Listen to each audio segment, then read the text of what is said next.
இப்ப இத விட்டுட்டு ரோட்ல நின்னு வியாபாரம் பண்ணோம்னா ஊர்ல எல்லாரும் நம்மள கேவலமா பேசுவாங்கடி. அம்மா அம்மா நீ அழாத. இல்ல, நான் இப்பவே போய் அவங்க கால்ல விழுந்தாவது இந்த மெஸ் நடத்துறதுக்கு பர்மிஷன் வாங்கிட்டு வரேன். அம்மா எங்கம்மா? இவ்வளவு நாள் உன் கூடவே இருந்த உன் தன்னம்பிக்கையும் தைரியமும் எங்கம்மா போச்சு? வயசு போனதும் அதுவும் போயிடுச்சாமா? நான் அனாதையா நின்னப்போ இந்த ஊரு என்ன பேசணும்னு நினைச்சு நீ பயந்து ஒடுங்கி நின்னியாமா? இல்ல வீட்ல இட்லி சுட்டு எடுத்துக்கிட்டு அத தலையில சுமந்துக்கிட்டு தெரு தெருவா அலைஞ்சு வித்து தானே எங்களை வளர்த்த. அப்படி தெரு தெருவா இட்லி வித்து தானேம்மா இந்த மெஸ்ஸையும் ஆரம்பிச்ச. அப்படி தன்னம்பிக்கையோட உழைச்ச நீ இப்போ இப்படி பேசுறியாமா? நீ இந்த மெஸ் நம்ம கையை விட்டு போகாதம்மா. சத்தியமா சொல்றேன், இந்த மெஸ் நம்ம கிட்டதாம்மா இருக்கும். நீ நம்பிக்கையா இரு. நாம முன்னேறும் போது இந்த ஊரே நம்மள வாழ்த்தி பேசுமா. ஆனா கீழே விழுந்துட்டோம்னா வார்த்தையாலேயே நம்மள சாகடிச்சிருவாங்கம்மா. ஊர்க்காரங்க அப்படி பிஹேவ் பண்ணா அது வேற வாயிங்க, இது நார வாயின்னு வடிவேல் டயலாக் சொல்லிட்டு போயிட்டே இருக்கலாமா? அக்கா, உன் பிளான் என்ன?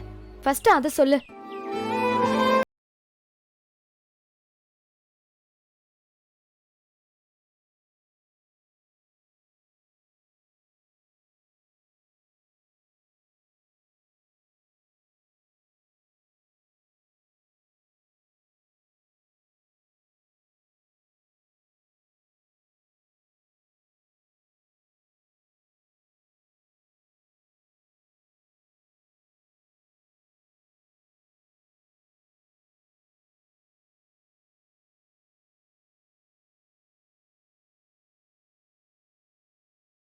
செட் பண்ணிட வேண்டியதான்.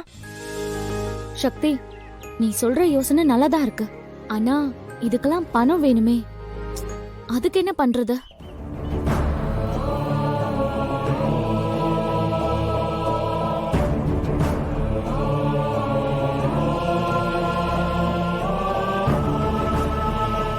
நம்ம வண்டியை வித்துடலாமா?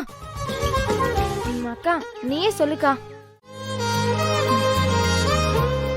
அந்த வண்டியை வித்தோம்னா எப்படியும் ஒரு 10,000 ரூபாய் கிடைக்கும். அத வச்சு நம்ம கடையை ஸ்டார்ட் பண்ணிடலாம்.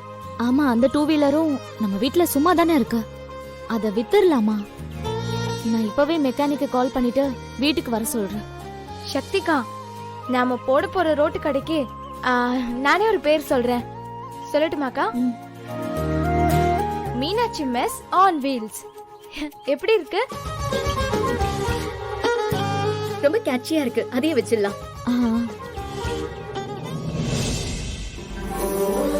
மா, என்னம்மா எதுவும் பேசாம இருக்க? நாங்க விளையாட்டுத்தனமா எதுவும் பண்றோம்னு நினைக்கிறியா? சச்ச, அப்படியெல்லாம் எதுவும் இல்ல. இவ்ளோ நம்பிக்கையோட இருக்கிற நீங்க கண்டிப்பா ஜெயிக்கணும்னு நான் என் மனசுக்குள்ள அந்த கடவுள் கிட்ட வேண்டிட்டு இருந்தேன். வாங்க மீனாட்சி அம்மா. வணக்கம் அண்ணாச்சி. உங்க 3 பொண்ணுங்களையும் ஒன்னா பார்த்து எவ்வளவு நாள் ஆச்சு? காபி டீ கூல் ட்ரிங்க்ஸ் ஏதாவது குடிக்கிறீங்களா? வேணாம் அண்ணாச்சி. சக்தி, மீனாட்சி அம்மா என் கடைக்கு ரெகுலர் கஸ்டமர்மா. 25 வருஷமா என் கடையில தான் எல்லா பொருளையும் வாங்குறாங்க. இது வரைக்கும் வேற கடைக்கு போனதே இல்ல. தெரியும் அண்ணாச்சி, உங்க கடை பொருளுடைய தரம் அந்த மாதிரி இருக்கு. அவசரத்துக்கு ஒரு அப்பளை கட்டு வாங்கினா கூட என் கடைக்கு தான் வருவாங்க, வேற கடைக்கு போகவே மாட்டாங்க. அண்ணாச்சி, மீனாட்சி மெஸ்ஸுக்குன்னு ஊர்ல ஒரு பேர் இருக்குன்னா அதுக்கு காரணம் அண்ணாச்சின்னு தான் சொல்லுவாங்க. அம்மா, என்ன ரொம்ப புகழ்றியம்மா.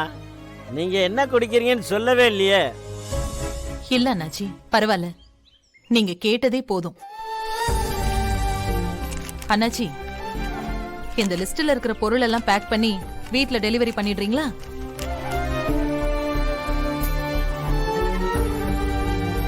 என்னம்மா 1ஆம் தேதி ஒரு லிஸ்ட் கொடுத்தீங்களே, அதையும் டெலிவரி கொடுத்துட்டேனே.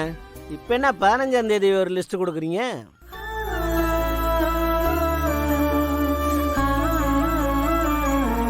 அது உங்களுக்கே தெரியும்னு நினைக்கிறேன். கடையில ஒரு சின்ன பிரச்சனை. நானும் கேள்விப்பட்டேம்மா, நீதிமணி வந்து கடையை அடிச்சு நொறுக்கிட்டானாமே. புருஷன் சப்போர்ட் இல்லாம பொம்பளைங்க உழைச்சி முன்னேறினா இந்த ஆம்பளைங்களுக்கு பிடிக்கவே பிடிக்காத. அவனெல்லாம் ஜெயில பிடிச்சி போடணுமா? இத்தனை வருஷம் உழைப்பு வீணா போச்சேம்மா. அண்ணாச்சி, திரும்பவும் உழைச்சு முன்னேறுவோன்னு எங்களுக்கு நம்பிக்கை இருக்கு. அவரு ஜெயிலுக்கு போறதெல்லாம் வேஸ்ட். அவருக்கு முன்னாடி மீனாட்சி பொண்ணுங்க சாதாரணமானவங்க இல்லைன்னு நாங்க நிரூபிக்க போறோம். எங்க மெஸ் அடிச்சு உடைச்சாலும் நாங்க உடைஞ்சு போக மாட்டோம். ரோட்ல கடை போட்டாவது சாதிச்சு காட்டுவோன்னு முடிவு பண்ணிதான் இங்க வந்திருக்கோம். நீங்க அந்த லிஸ்ட்ல இருக்கிற பொருள் எல்லாத்தையும் சீக்கிரமா டெலிவரி பண்ணி கொடுத்துருங்க அண்ணாச்சி. மீனாட்சி அம்மா, உங்க பொண்ணுங்களை ரொம்ப தைரியமான ஆளா தான் வளர்த்துருக்கீங்க. இவங்க இருக்கிறப்ப வானமே இடிஞ்சு விழுந்தாலும் நீங்க எதுக்கும் கவலைப்படக்கூடாது. அண்ணாச்சி, வானத்துல இருந்து இடிதான் கீழே விழும், வானமெல்லாம் இடிஞ்சு விழாது. உனக்கு எப்பயுமே விளையாட்டு தான்மா. ஏ அன்பு, அண்ணாச்சி